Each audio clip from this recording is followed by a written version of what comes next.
Please welcome BAFTA and Academy Award nominee Hinds.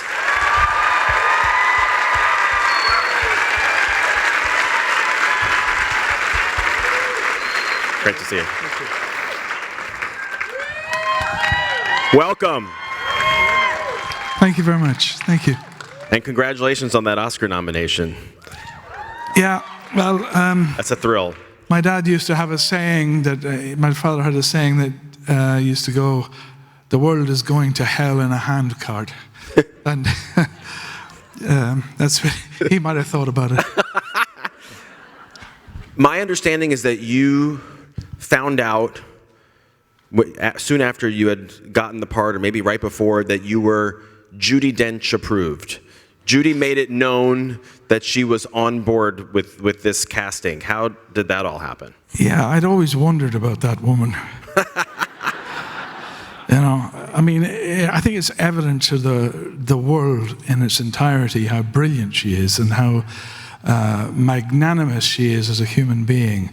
The truth is, she's a hell of a rebel, you know, and that's what makes her brilliant. It is. It's really how she takes the work so seriously, but not herself. And she has that gift of not just experience, but of being raw enough to be able to turn on a sixpence and at the drop of a hat change into something completely different. And in fact, having been given her approval for me to play her husband, it was very interesting because we decided between the pair of us, like, one of us would age up and the other one would age down, and we'd meet somewhere in the middle. It worked. And that's where we ended up. And we found out that we got on famously. I think we'd only met once before, just the once, in passing. But obviously I'd seen her a lot on stage and on film, and was highly enamored of her work. I'm sure. I love the character of Pop. He is so quick with wisdom. Do you share that quality, would you say, in your life? I'd say I'd be about several million miles away from Pop when it came to wisdom, to be quite honest. I've tried dispensing odd nuggets of what I think is wisdom, and they fall on deaf ears. No, I know, it's a very long thought, but I have memories of my own folk, my own people, dropping little pearls at you, and they usually turned out to be incomprehensible. You know, because it's wisdom handed down from another generation who may have heard things from their parents. So actually, the advice of the wisdom you get is coming from medieval times. You know, handed down, handed down, handed down. And then you wonder, what am I supposed to make of that? But you know it's done with good grace. You do know it's done with good grace. And that somewhere in there, if you can decipher it, it might help you along the way. Well, but the way that you deliver it, it's always so sincere, organic, and natural. It never feels glib. I'm wondering what the trick was to that quality of Pop in the way that you played him. I don't know if it's so much of a trick, and I wouldn't rely on my technique such as it is all the time, but it's in the words, in the script, the scenario that Ken had written. There are such gems of rhythm and language that are so soft and delicate, they almost pass you by. They're just spoken in a way, but they're set out there to inform an audience, but also to inform the other characters in the scene. But they're written, in my view, with such deftness and with such class, and yet with, at the same time, such ruggedness and truth, that I guess the idea for me was to try and just absorb that language into myself and let it out in the most truthful way that I could. And then when you find yourself mostly playing with that wonderful gift to the world, Jude Hill, you know, who's just so extraordinary, that young fella. You know, he's a genuinely, he's a beautiful boy, beautiful young man. He's intelligent, he's intuitive, He's gifted, he listens, he's interested in things.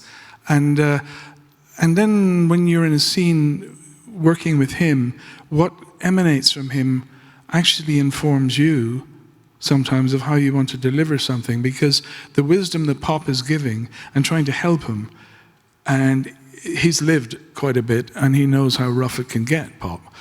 He wants to give him the advice, but not to have too much weight on his shoulders.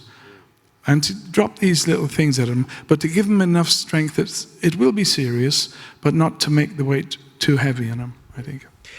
When you're making a movie that is so inspired by the life of your writer and director, Kim Branagh, and you're playing a character that is inspired by his own grandfather, I'm sure that you had many questions for him in rehearsal and pre-production.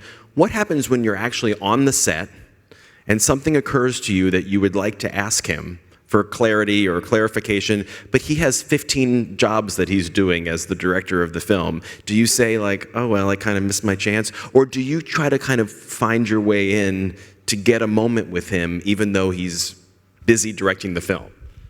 Oh, you're suggesting I might say, "Oi, Branagh, get over here." Yeah. Now.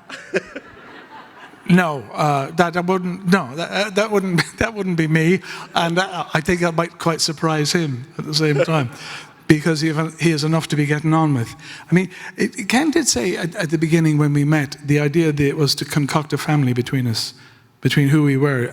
I guess I've never debated it with him, but I guess why we were chosen because of some innate gifts we have. And hopefully that they would all mix, and somewhere in the mixture that it would all harness itself into a unit of a real family. And he certainly had no intention of asking us to give vague impersonations of what his grandfathers or parents might be like. I think he was more interested in capturing the soul and the heart and the essence of the time of those people, but based on his remembrance and his heart seen through the eyes of a 9-year-old. So in the end, he mostly, if he had to say something very gently, he'd just drop a word in, walk away, and hopefully that we achieved what he was going to look for when he saw it through the camera. Yeah. Do we ever learn what Pop's given name is? No, it could be Norman. Could be, well, it could be a load of things. I'm not going to go into that. When you think back to 40 years of film work, from Excalibur to now, yeah. Where does the experience of Belfast rank for you? That's a ridiculously hard question, Dave. Thank you. Where does it rank? Apart from number one. Well, then it's hard to me to be asked by Ken to understand what this work is, to understand the writing intrinsically, that I think I did, just because it brought me back to my roots. I'd been away working in all different things. It brought me back to my roots, to my family, to memories. It has made a lasting impression. Will always be, in a way, what Katrina said, part of us, because it's our soul. It's our people, in a way. But you know, also I've had the great joy of working like extraordinary people like Steven Spielberg and Paul Thomas Anderson and Martin Scorsese and all these. I don't know, somehow I end up there. Like, I don't know, I walked in a door and there I was. But it has been extraordinary. But this ranks up with me, and Ken's work in directing it, in sort of conducting it and harnessing it, putting it all together, from the camera work, from the editing, the brilliant editing of Una Ganili, and the costuming, the whole thing. When I see what Ken does, our responsibility is to meekly, to the best of our abilities, serve him for the thing that he has created and open it up. That's our responsibility. Well, you've done it, and you've earned the first Oscar nomination for it, and we're all so excited for you. Ciara Hinds, everybody, thank you so much. Thank you very much. Thank you.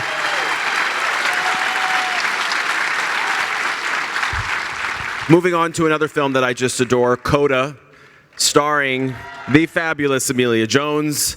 Let's take a look at her work.